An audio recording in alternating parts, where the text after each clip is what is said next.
Hello, everyone. Welcome to our Idea Social Innovation Lab webinar series. My name is Dan Samosh. I'm an assistant professor at Queen's University in the Employment Relations Studies Department. Today, we have Monique Gignac with us. Monique is the scientific director and senior scientist at the Institute for Work and Health. Monique will be sharing some research with us. The title is Supporting Workers with Disabilities and Their Workplaces, and sharing some really interesting resources and kind of tools that both workers and workplaces can use. So excited to hear from Monique today. Before we get into the presentation, captions should be available. If you have any issues with the tech with Zoom, please send us a message within the meeting. We are also recording this, so you'll have a version of it later, as well as a version of the slides later on too. We should also have French interpretation available. And beyond that, I'll just briefly go through the structure of the webinar. So our webinar is 1 hour today. We'll wrap up at 1 p.m. Eastern time. After this intro, Monique will share a presentation, and then we'll have a chunk of time at the end for a Q&A. So please use the Q&A function on Zoom at any time during the presentation. Put your questions in there.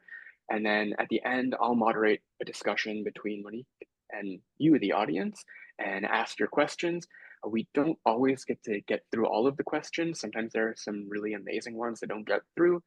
So please send us an email if we don't get to your question and it's something you really want to explore with the speaker. That's it for me. So Monique, I'll turn it to you for your presentation. Okay, thank you very much, Dan, and thank you to everyone for joining today, morning, afternoon, wherever you are. I appreciate the opportunity to tell you about a couple of new tools we've developed that are aimed at supporting workers with disabilities and their workplaces. Just to give you a sense of where I'm going to go, I'll start with a little bit of scene setting and talk about some of the disability numbers that we have here in Canada. You may be familiar with these, some of you. Talk about what they mean for workplaces. And then I'm going to move into disclosure of a disability. Why are disclosure decisions so difficult? How do workers make a decision? And that'll be a lead into the first of the tools that I'll talk about, which is DCIDE. It's a decision support tool for making a decision whether to share information. And then I will finish with some description of the job demands and accommodation planning tool, along with a little bit of research in this area. I'm going to start also with my takeaway messages, and they are that many workers do not share health or support needs at work. Disclosure decisions and support requests can be complex and stressful for workers with health conditions and disabilities. We also hear, in addition to workers, organizational representatives and healthcare professionals are often unclear about what to focus on in workplace discussions and what kinds of accommodations might be helpful. So the DCIDE tool helps workers consider whether to share personal information, and the Job Demands and Accommodation Planning tool, or JDAPT, helps identify different types of job demands that are challenging and provides support and accommodation ideas. And I'll also note that I'll talk about worker and organizational versions of the JDAPT. Although I'm here presenting today, there's really a very large team behind this research. We called ourselves ACED, Accommodating and Communicating About Episodic Disabilities. You see a lot of names here. People had a really wide range of expertise, research, web design, clinical expertise. We also had an expert advisory committee of people with lived experience of different conditions and disabilities. And we were joined in our work by a number of organizations, particularly not-for-profit health charities that covered both physical and mental health conditions. And they were terrific participants. And we were funded finally mostly by two of Canada's federal granting agencies, the Social Sciences and Humanities Research Council of Canada and the Canadian Institutes of Health Research. We received a small amount of funds also from Canada Life at the beginning of the grant, and some funds from Mars and Employment and Social Development Canada. All right, let me just talk a little bit about disability in Canada. Statistics Canada tells us that there are about 8 million Canadians who report living with a disability. It's about 27% of our population. Of interest is that most of them, 61% of them, describe their limitations as episodic or dynamic. In other words, people will have periods of time with few, if any, limitations, and other times when they experience more difficulties. Sometimes limitations are progressing, a disability is getting worse over time, and that fits about 23% of people. Um, Sometimes there's a lot of change with no real predictability. That's about 13% of cases. And then you have about 25% of people who say their disability is recurrent. They have periods of a month or more, sometimes years with few, if any, limitations, and then flares or episodes when their limitations return. Another couple of things that are important to note is that many people will say their disabilities are unpredictable. They're doing everything they should be doing, they can be doing, and still have difficulties. And often others aren't aware that someone is living with a condition that creates limitations. So sometimes this gets described as an invisible disability. I've put down a number of examples of physical and mental health conditions that are often considered episodic or dynamic, and there are others. With that in mind, the changing and the unpredictable and invisible nature of many disabilities creates challenges we hear in two main areas. One is around communicating or disclosure of needs and the protection of privacy. And the other area is in trying to provide support or accommodations to help maintain productivity or a job or return to work. So those are the areas that we focused on primarily for this research to make something that's very complex seem simple. I've got a little graph here, where so someone might say, I have a problem or a support need. And the two questions we've heard a lot about are, should I say something, and what can I do? And so that's where we focus these two different tools. I have a website link here. It's going to show up on a lot of the other slides. In fact, you can type ACE or JDAPT or DCIDE, and these come up very quickly.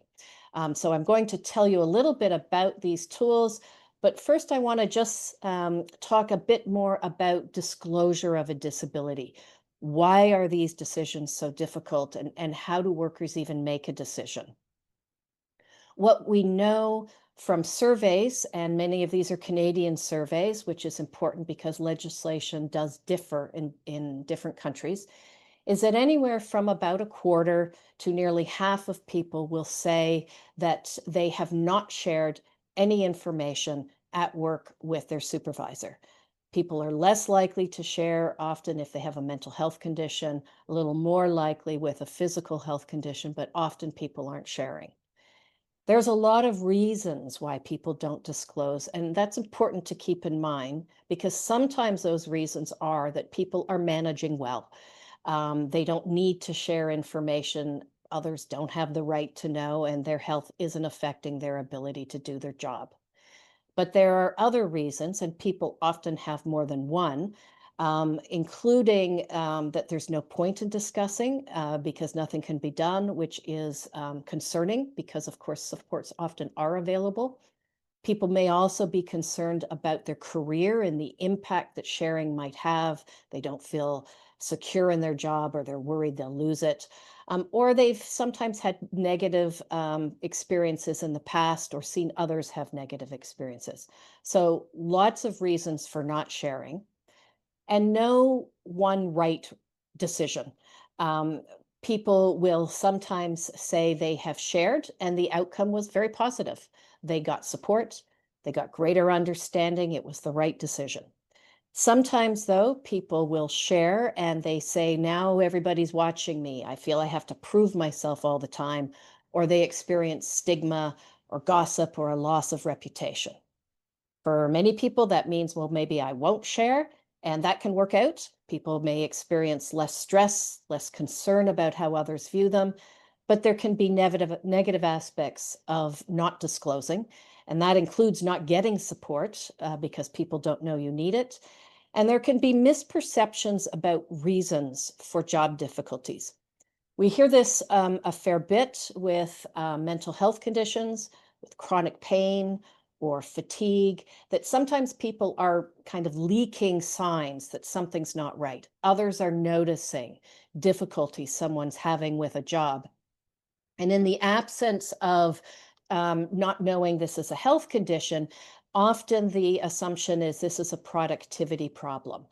Someone is not motivated, they lack skills, they don't get along well with others. So that can be a negative consequence of not sharing.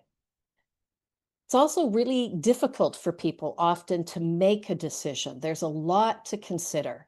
And they include very broadly sort of what I've called here the mechanics of disclosure, that you don't know what the outcome's going to be, and that you're not necessarily always sure what to consider. So, for example, in the mechanics of disclosure, people are going to need to consider whether to say something, who to speak with, and when. And this is usually not a one-time decision, but involves a lot of different decisions over time. A person's health can change, their job changes, their coworkers change. So people find themselves having to go through this process a fair bit. I've already mentioned that often people don't know what the outcome is, so people can have a number of concerns about what this will mean for their career, for what others think of them. And again, we do find positive and negative outcomes. It's not all negative. And then there's what kinds of information should I use to make a decision? Should I prioritize some information over others? And are there patterns that maybe can help us here? And we focused a fair bit on this last issue, this what to consider, as we were creating the DCIDE tool. So let me give you some examples. When we look at the research that's out there, there are a number of kinds of buckets that people often take into account when making a decision. They'll think about what is the impact of their health on work right now, what's going on in their job, are there changes to their health or their work? People will have goals in making a decision. Do I want to get support? Do I want more information? Do I want to just protect my job and my reputation? People will have also personal preferences. Some people feel they have an obligation to share. They're happy to tell you. Others value their privacy. They want to have more control over information. And of course, there's the workplace. What have you actually got available to you? And how do you feel about the workplace in terms of it being a supportive or not supportive environment?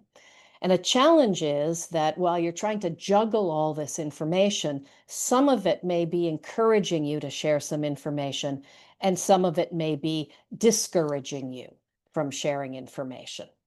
So let me give you an example with some research that we've done. We interviewed about 591 people with either a physical or mental health or both types of conditions. And we heard in this particular sample, nearly half of people, 49%, said they had a considerable impact of their condition on their work and they had needs for support. They often said sharing was helpful. They believed for meeting accommodation and information needs, and 78% of them had supports available. So this information from our sample seems to encourage people to say at least something to get support to meet their needs. At the same time, however, we heard that the top goals that people had actually were protecting their jobs, their financial security, and their reputation. Although about nearly a third of people were willing to share, we had 37% who were reluctant and 20% were really torn. In terms of the culture people had, we had 58% said they had a pretty positive culture in their workplace, but 16% were really ambivalent. They saw positive and negative, and 1 in 5 said the culture was really not conducive to their sharing information. So, oh, let me just go back there. So, when we looked further at these patterns, as you can see, people are kind of simultaneously being encouraged and discouraged from sharing. What we saw when we looked at patterns is that we were actually about 6 groups. Um, a couple of the groups, people were quite prepared to share information or had shared information, but we had at least some people, one important group, were very torn, very ambivalent and unsure. They were experiencing high degrees of stress, didn't know what to do. And then we had a couple of groups who were unwilling to share. One of those groups, they really didn't have a lot of impact at that point in time, and so that maybe is okay. But there were certainly a number of people unwilling to share who had high needs. And so this is a group, of course, then to be concerned about as to whether they can sustain work. So it's thinking about that and about information that we created the DCIDE tool, which stands for Decision Support for Communicating About Disabilities That Are Episodic. And we were really trying to help people make decisions that were better for them. Our goals for the tools were to adopt much more of a prevention and support framework to help people be less crisis focused and reactive, more proactive. We wanted a tool that was personalized, something interactive and accessible. There is a lot of do's and don'ts, pros and cons you can find on the web, but we wanted this to be something about an individual's own experience, something relevant to a variety of conditions and jobs, and that would give feedback, because a number of tools that are out there, they get you to think about a lot of things, but they don't actually tell you necessarily what's next. How do you distill this information and move on? So we hoped by creating something like this, it would improve the process. Privacy was always extremely important to us. So these, I've just got some screenshots here. You don't have to worry about them. The tool is available in English and French. And the way it works is you don't have to scroll through a website. You basically click on the tool and it asks you questions. So there's an introduction page that tells you about the tool, how it works. And then you move into 5 different areas. You would answer some questions about your needs, your goals, what your preferences are for communicating, what you have available in your workplace for support, and your work culture.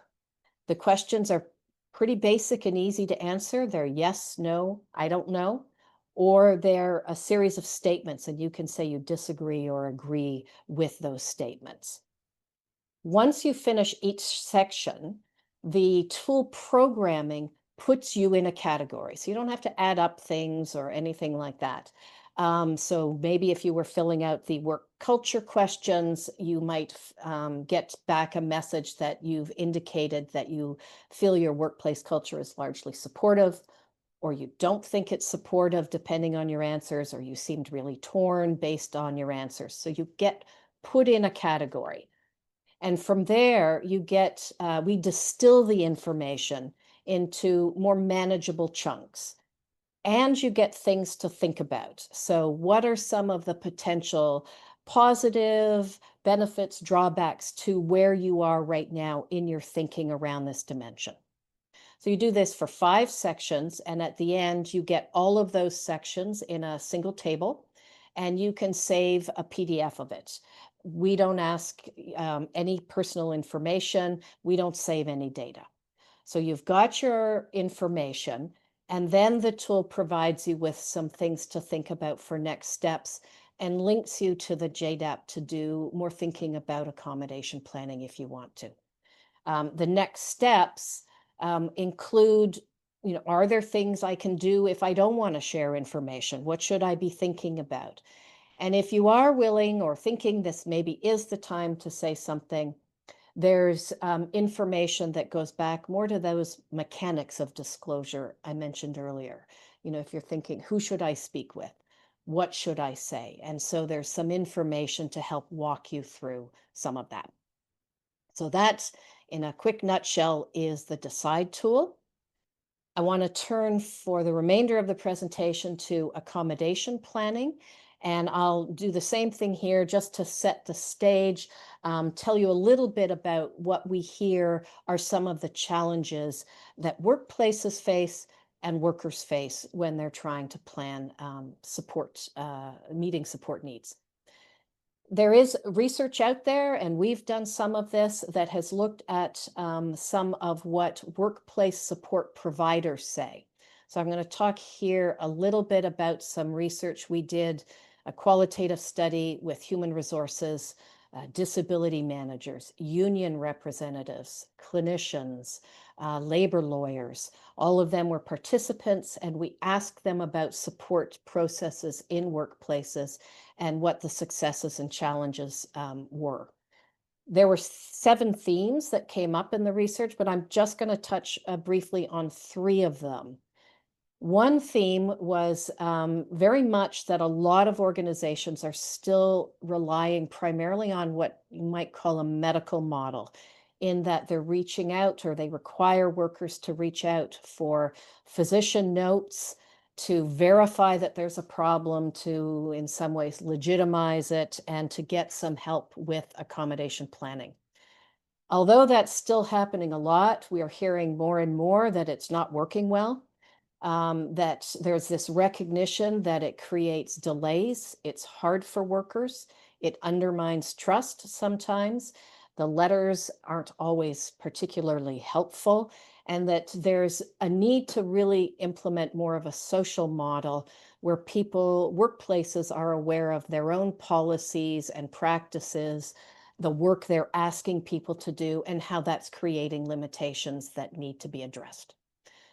Another issue we heard from a lot of individuals were that they had misgivings about one another. There were usually quite a range of people involved in the support process. Some support is informal, just between a supervisor maybe and a worker, but a lot is involving others. And you have these concerns about skills and training and motivation. So supervisors took a hit a lot, people feeling they're very variable in their training. It might be fine, but you don't get a lot of consistency and transparency, and sometimes they're just not aware of what should or could be done. Human resources sometimes gets criticized as being really too much for the organization and not the worker. Union representatives sometimes are there for disciplinary actions. They're not sometimes there early, or aren't sure what their role is. Clinicians, clever people, don't always understand the work. So lots of concerns about how to make this work. And then finally, formal communication in a lot of organizations still gets triggered often by absences. And people are finding themselves in an attendance management program. Now planning is reactive. It's recasting disability as a performance problem that needs disciplinary actions. It's not a support process anymore. So these were some of the issues we heard from workplaces, from organizations, where they were looking for ways to better address accommodation planning. Workers, there's a lot of studies out there talking to workers about challenges. I've already mentioned issues related to disclosure. Workers often aren't aware of what's available in their workplace, or think they can only make changes if they disclose a lot of information that makes them uncomfortable. There are online resources. Some of them are very good, but it wouldn't necessarily occur to someone with migraines or lupus to go look at a cancer site or a mental health site because it's got great ideas. Finding information can be challenging. And then that whole starting the process. Often things are not going well. That's why people are needing to talk.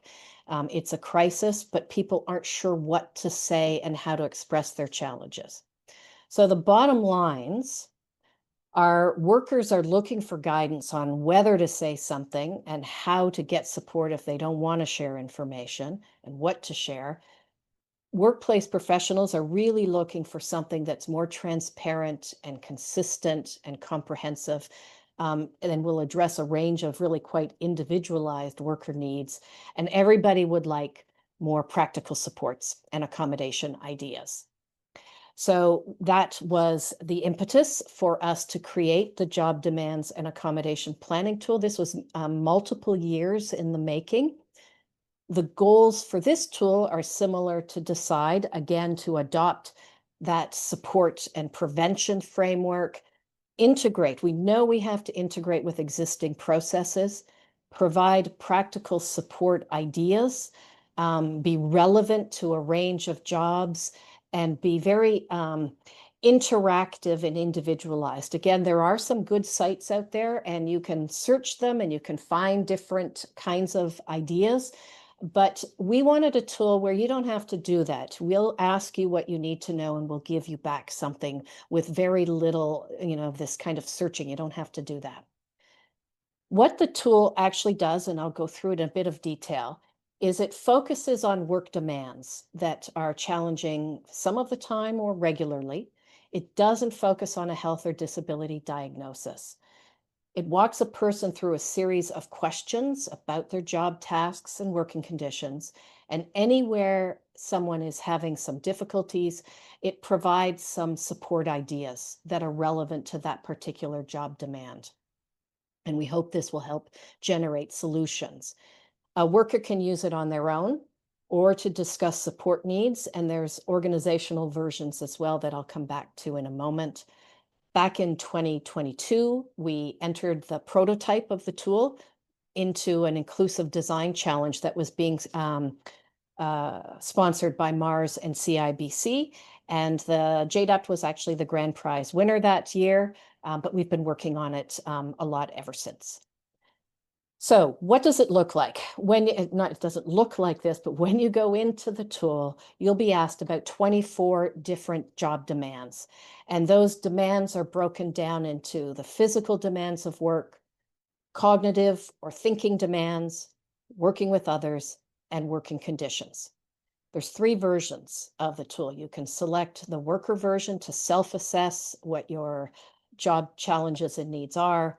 There's also an organizational version. It can be filled out by anyone familiar with the worker. So that's HR, supervisor, union representative, an occupational therapist, anybody who's familiar with the worker, they can fill it out on their own or with the worker.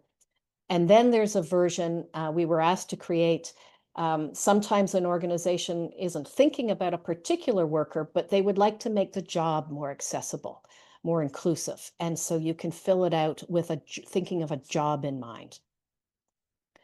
For each of the 24 questions, let's say the worker or the organizational version thinking of a worker, you're asked, is this an important aspect? Is this job demand an important part of the job? If someone says no, they move to the next question. If the answer is yes, a worker is asked, are you having difficulties related to your condition, your health? And does this change over time or is it fairly constant? In the organizational version, is this worker having difficulty? Not asked to attribute it to health, just is the worker having difficulty and is it fairly constant or does it change? From there, a person gets a personalized report and that links to the strategies and a PDF can be downloaded.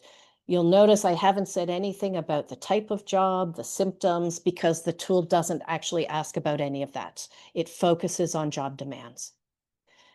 This is a screenshot. I won't go into what it says, but on the home page, the landing page, you select which version of the tool you want, and you select the language that you want, English or French. From there, everybody goes to an introduction page where you're given, how does it work? How does it help? What it isn't. It's not legal advice. It's not clinical advice. And then you go to the instructions. Is it important? Are you having difficulty? Does it change? We hear back a lot from people that this is really helpful, particularly workers who have neurodiversity or chronic pain or fatigue, where it can be hard to work through these kinds of tools or these websites. There's a simple pattern, people get into it, and it's very helpful. Organizations also found it really helpful to have such a simple pattern that gets repeated. From there, you would move into the different job demands, starting with physical demands. I've just put up here, there's an example, are doing activities that require physical endurance or stamina, important, not important. If you don't know what we mean by that, there are lots of examples for every single activity, so you know what we're trying to get at here. You can add information at the end of a section that gives more details, and you can save a draft. The draft you can come back to for 72 hours, and then the system gets wiped because we really don't save any of your personal information to protect privacy. At the end, and here I'm showing, again, 2 screenshots, not for me to go through in detail, but at the end of filling out the 24 questions, you get a report. The bottom left corner, you'll see a 16 of 24. So this fictitious person has said of the 24 job demands, 16 of them are relevant to their job. And then on the right, there are some colored bubbles. 8 of the 16, this person has said are difficult for them some of the time, but they've noted 7 of 16 below change. They're not always a problem. So for the 8 items or 8 job demands that are difficult, this person will get now strategies, things to think about. This isn't how it looks on the tool, but if a person said physical endurance or stamina was difficult for them some of the time, they get some strategies of things they might try on their own, adjustments they can try at work that they may not need permission for, and more formal accommodations.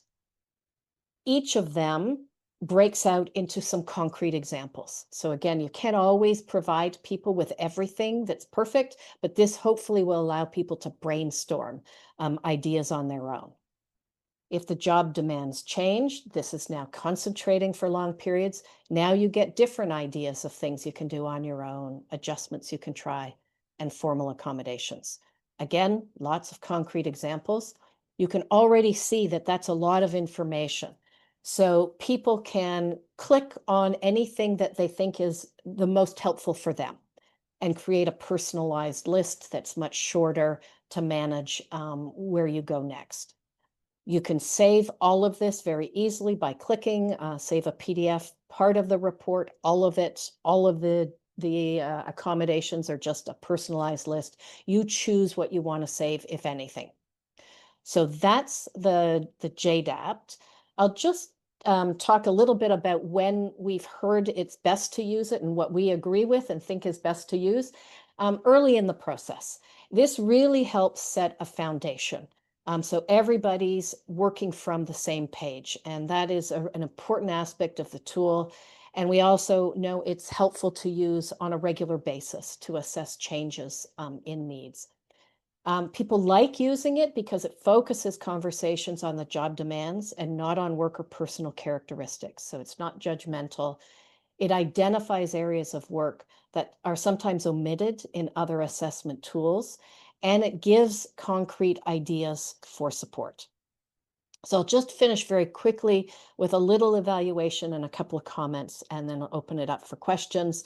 We have done some work we did early work for both the tools on needs assessment and some formative evaluation to understand the comprehensiveness of the tools and their relevance. We've done some preliminary outcome effectiveness work for the JDAPT. It's been around for 2.5 years. The DCIDE tool is newer, and we'd like to do more implementation in the future. In terms of some of the early JDAPT work, we heard things like, it seemed like you covered every piece, whether it was the physical piece, tedious work that's happening over and over again, or working long hours, traveling, so you've covered everything. That was a baker with ADHD and a skin condition. There were basically all of them that I had to go through in my job. It's basically everything I do at work. That was a truck driver with Crohn's disease. And I go in and just say, I'm dealing with a mental illness. And my boss says, what do you need? And I say, I don't know. I think the JDAPT might be better to help me understand actually these 3 aspects of the job are what are difficult for me. So let's think about what we do with those. That was a government worker living with depression and PTSD. These are very representative of the kinds of comments we heard, but you can imagine I chose them because the jobs are very different, and so were the health conditions that people were dealing with. As I mentioned, we have done some evaluation work where we followed people over time. This was a 9-month study. We gathered a lot of information about people's health and work before they had seen the JDAPT. We gave them the tool. 3 months later, we went back. Are you using it? Has it been helpful? Why not? And then 6 months after that, went back to them again. People had physical and/or mental health or cognitive conditions. Comments were very positive here again across disability types, gender, age, different types of jobs, which is helpful. The tool was working for a lot of people. People were using it over the 9 months. We saw sustained changes in confidence, self-efficacy. People felt they were better able to problem solve, meet their job demands, and deal with stress. We saw a drop in productivity problems and reduced absenteeism. And most of these changes were highly significant with effect sizes moderate to large. And by an effect size, I mean you can get something that's real, it's significant, but it's small. The changes we saw were mostly moderate to large, which would suggest you could see them, that they're something you would notice. And just to finish with these quotes, it was empowering to see how much one can do on one's own, especially when I'm hesitant about being supported by HR. And I use the list of strategies and accommodation plans, plus the language of the job demand summary to help me request a workplace accommodations plan. These tools were critical in helping me explain how my disability impacts my work and allowed me to think about possible solutions. Without the JDAPT, I wouldn't have had the confidence to go through this intimidating process and advocate for myself in such an effective way. And intimidating is their words. These were written comments. Okay, so just to finish up, the tool is freely available. We don't collect personal information. It can be used by workers. It can be used by workplaces. People can download and save their responses. We don't. As of August 31st, the end of the summer, the JDAPT has been available for about 2.5 years. DCIDE tool has been out almost a year. We've had about 36,000 visitors, unique visitors to the website, and we know some people are coming back. We know there's organizational use where people are coming back. And you can see here a wide range of visitors from various places in the world. And I will stop there. Thank you so much, and happy to address your questions or comments. Thank you so much, Monique. It's very clear how much effort and work went into all of these. And if anyone in the audience, if you haven't used the tools before, please do use them because even if you don't need them for yourself right now, or maybe you need them tomorrow or for someone else, they provide a really meaningful structure and language around accommodation and understanding job demands that I think is really important and really kind of has moved the field forward in a lot of ways.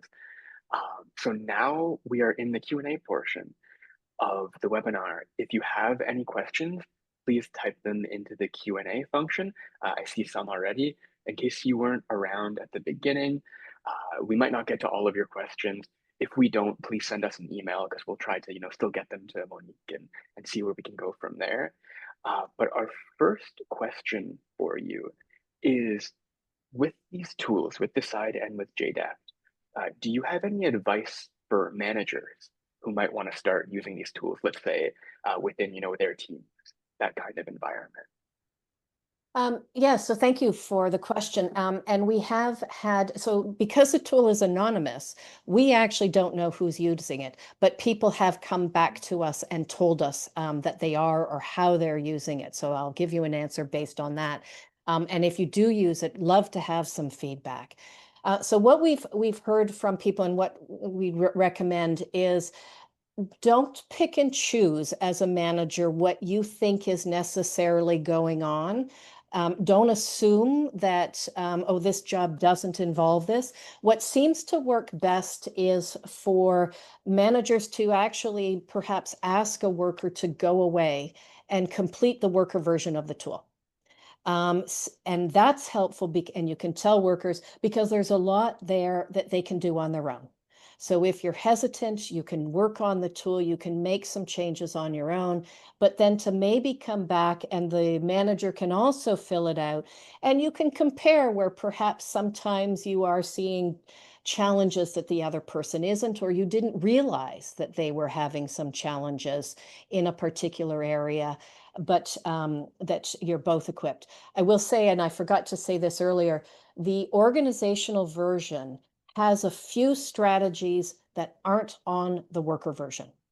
And those strategies revolve more around larger changes that a worker can't make, usually. So a worker could perhaps ask for training, but or some of these kinds of things. But there are suggestions for the managers and others around skills building or changes to the broader environment that can also be helpful. So working kind of together, I think, is a way that we are hearing from others is helpful. Mhm. And we've had a few questions in the Q&A about the outcomes of the report. So, does this result in a database of accommodation or some sort of like recommendations? And what would those recommendations take in terms of their form?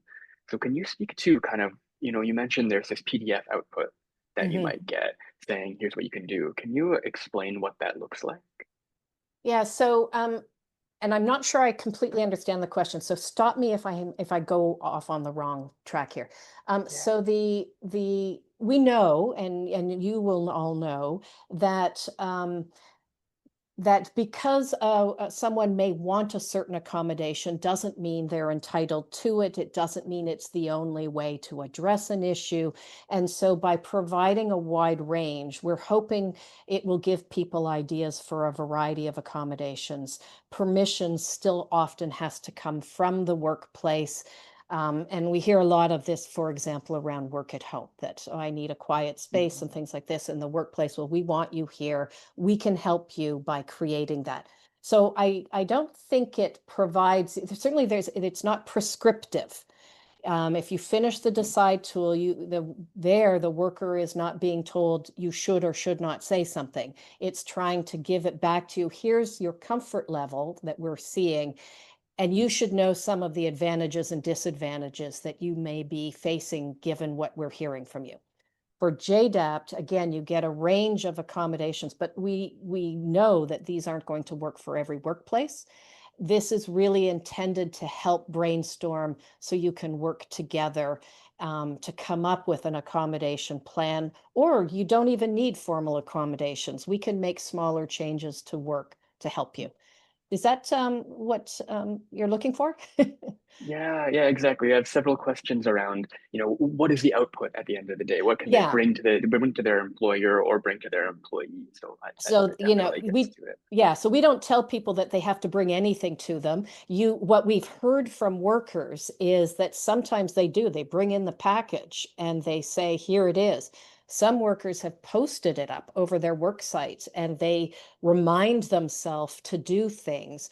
Sometimes workers will come in with one specific problem and request that they've distilled the information, because it can be a lot of information in the PDF, and they don't want to share everything. They just want to share the one piece of information or one suggestion or problem that they're having.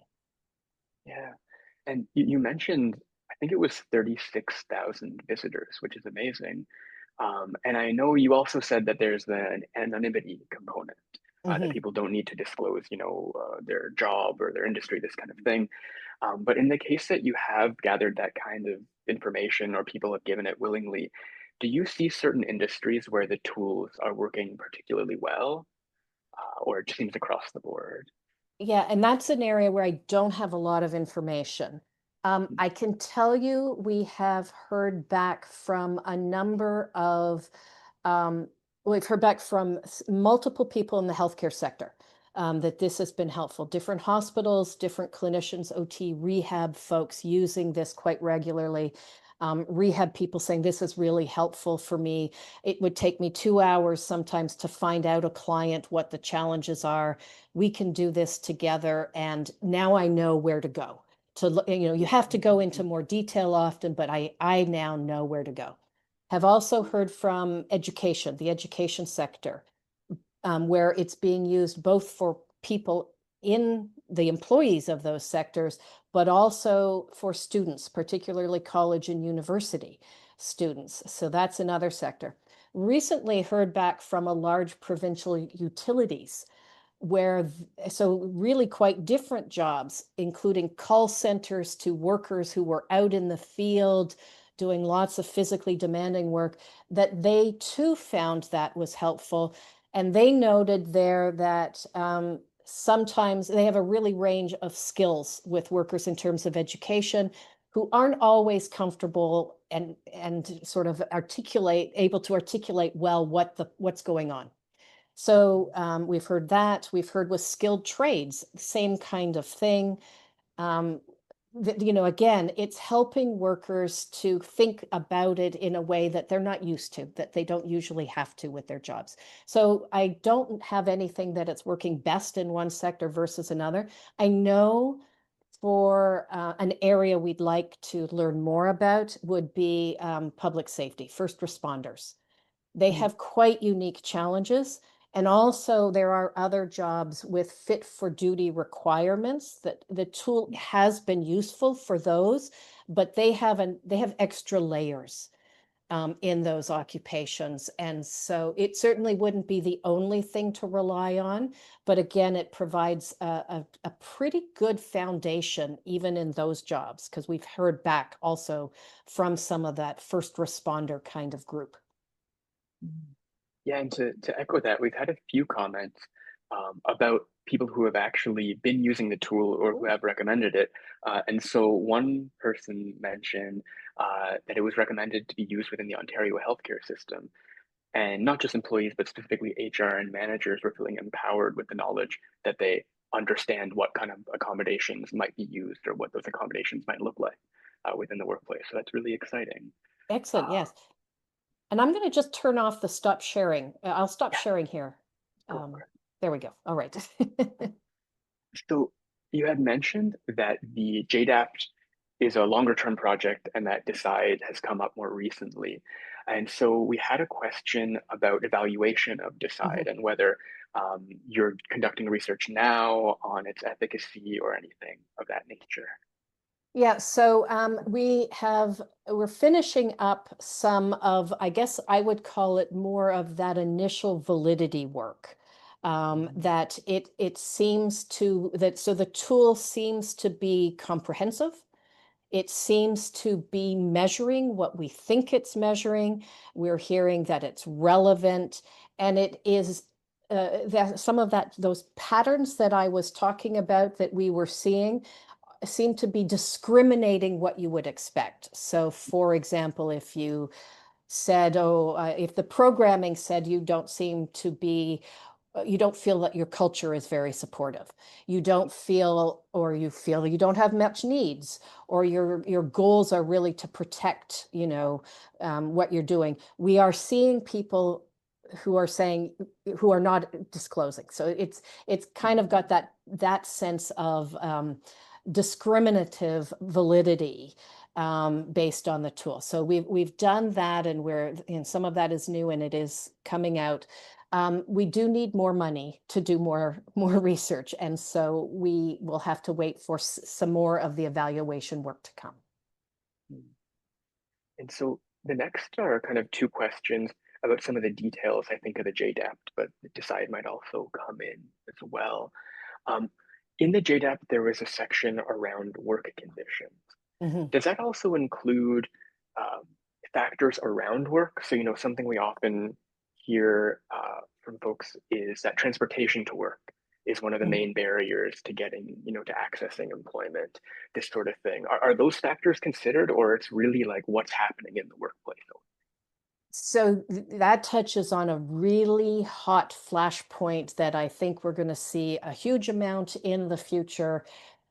We will talk about traveling related to the job. So if you have to go, if your work involves you moving around or traveling, so there is a question about working conditions like that. Mm. Um, working in extremes of temperature, so we're trying to get at some of that climate change stuff that's also happening. But if it's just your regular commute to and from work, we're not tapping into that. We're tapping into interpersonal work that you do. You have to see clients, you have to talk to others, you have a public facing job. We're not tapping into, I get along with people in my work, or they're a bunch of not nice people. Some of that does get picked up in DCIDE, where you are asked about the culture. Why I say this is a really hot topic is many of you may be aware that there is a push to put commuting on the table for work Mhm. arrangements, that this is something to consider. It's not something currently, I'm talking to you from Kingston. I work in Toronto. That's my business, that I live here. It's my problem to get to and from work. It's not, something I can necessarily pull out and say I should be allowed to work at home because I've chosen to live in Kingston. That's the kind of dialogue now there's a lot of pushback. So we'll see where it goes. But for the moment, the tool deals with the job demands, not the extra pieces that might influence work-life balance. Mhm.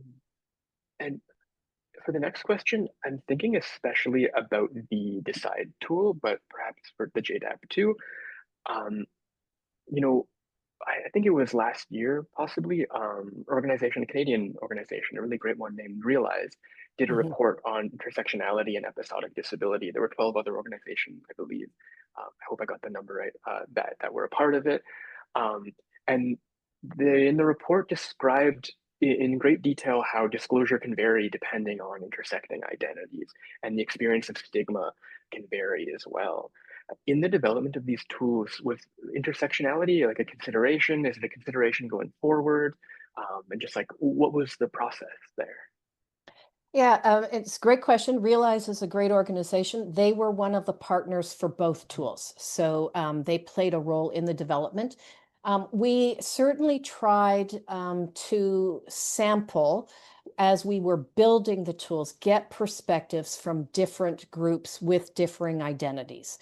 Our expert advisory committee with lived experience had different racial backgrounds, gender backgrounds, um, work and backgrounds. They had very different disabilities as well, to try to kind of capture some of that. So in building the tool, we have tried to do that.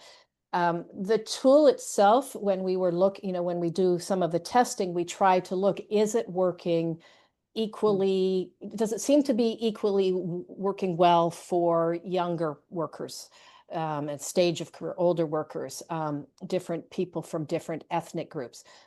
I will say the tools being in English and French, English as a second language can be a challenge for people.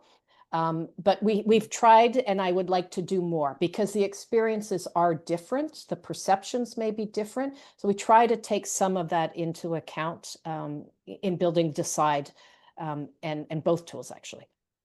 Mhm. And so our next question is a bit of a broader one. It's from an attendee who is launching an organization-wide kind of modernization of their accommodation process.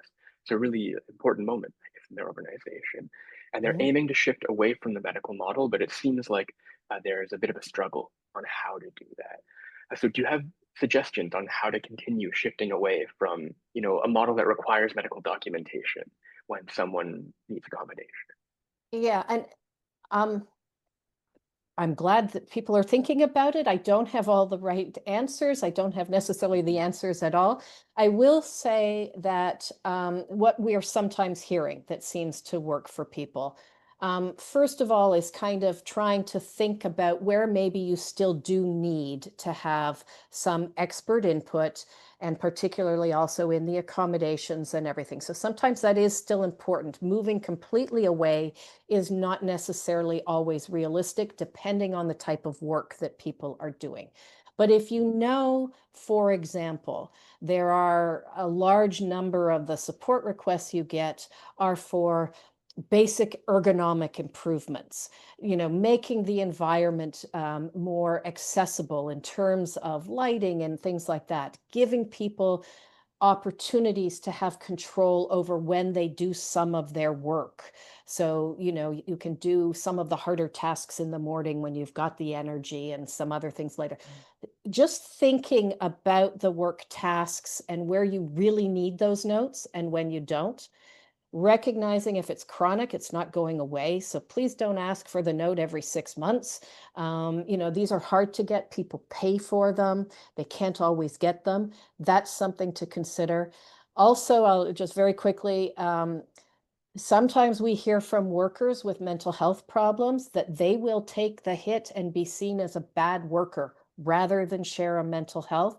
A note often coming from a psychiatrist kind of outs you that, this is something mental health. And so, maybe thinking about that, and don't put disability on the door, because most of the people who have the conditions that we've studied do not actually identify as a disabled person. Some people do, and this is an area that it's very individual. Some people absolutely do, and others say, I'm not a disabled person. I live with depression and rheumatoid arthritis. And although this is creating a huge number of limitations in my life, I don't see myself as a disabled person. So those would be a few things, and I'm happy to have someone reach out and chat more about what we've seen in some of our other studies. That's great. And it relates to a follow-up of like, is your team or perhaps other organizations, uh, are DECIDE or JDAPT being used within like workshops for organizations to understand the tools or anything like that?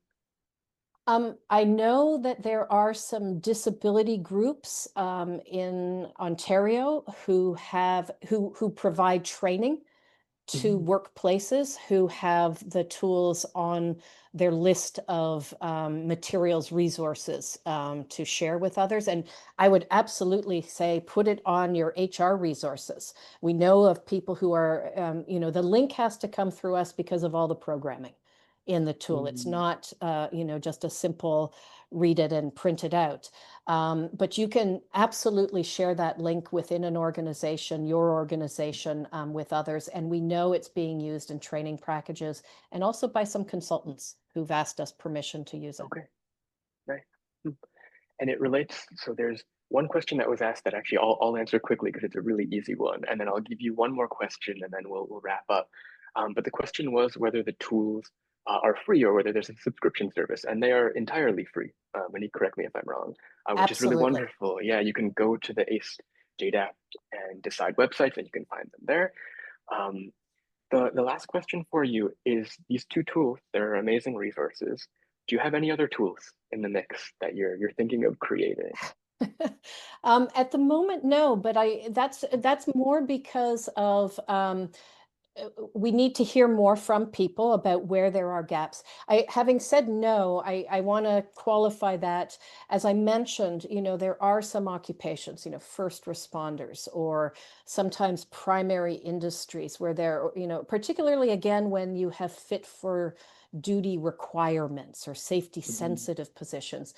I think we'd like to think more about expanding some of the job demands and some of the support ideas to fit some of those occupations. It wouldn't necessarily be we burn it down and start all over. It would be I think an enhanced JDAP. Mhm. That kind of thing. I think we're thinking about. But if people say, "Hey, this is the big thing that I don't have," we'd love to hear. Nice. Well, yeah, if anyone in the audience has ideas, send us an email, send Monique an email, we go from there. But thank you so much for your presentation. They're such Thanks so meaningful much, Dan. resources, and I'm glad we get to share within our community here. This webinar, it's a part of our IDEA speaker series, our webinar series.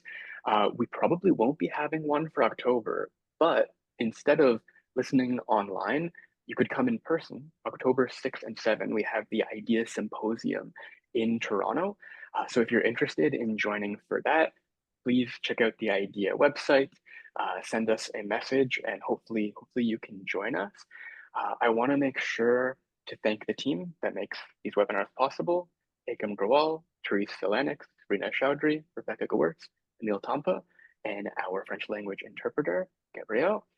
Um, from there, that's it for today. So just thank you to our speaker, thank you to the audience and everyone who helped make this work. And yeah, have a nice weekend. Thank you, everyone. Take care.